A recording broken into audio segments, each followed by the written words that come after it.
मुंबईतील पावणे MIDC मधील 150 ते 200 फूट उंच डोंगरावरून अनधिकृत टाकलेला गटाराचा गाळ अचानक खाली सरकल्याने डोंगराच्या पायथ्याशी असलेल्या कारखान्यांमध्ये गाळ घुसल्याने नुकसान झाले। मशीनसह अनेक कामाची यंत्र पूर्णपणे खराब होऊन अनेक गाड्या ढिगाऱ्याखाली गाडल्या गेल्या।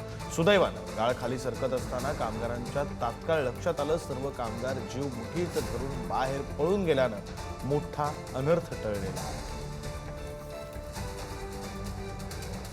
2 दिवसापूर्वी पावणे MIDCच्या एका डोंगरावरून आपण बघत असाल पुढारी न्यूजने ही बातमी दाखवली होती की पावणे MIDCच्या एका डोंगरावरून मोठ्या प्रमाणामध्ये मातीचा जो ढिगारा होता तो खाली सरकला होता।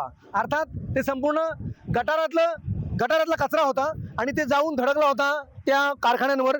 मी आता पावणे MIDCच्या त्या डोंगरावर उभा आहे, ज्या डोंगरावरून तो जो पूर्णपणे कचरा होता, तो गाळ जो होता तो या ठिकाणावरून सरकला होता। जवळपास 150 ते 200 फूट मी वरती आता डोंगरावर आलेलो आहे आणि आपण बघत असाल पुढारी न्यूजच्या माध्यमातून हीच ती जागा ज्या ठिकाणी मध्ये अनधिकृतपणे या जागेवर डंपिंग केलेला हा कचरा आपण बघत असाल, ज्याला कुठल्याही प्रकारची परवानगी नाही।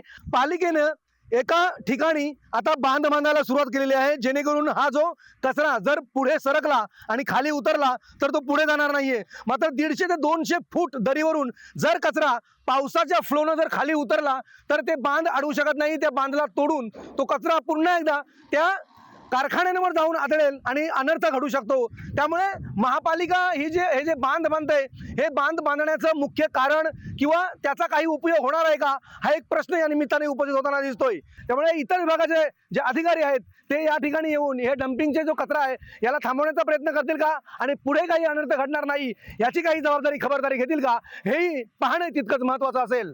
प्रमोद पाटील, पुढारी न्यूज, नवी मुंबई।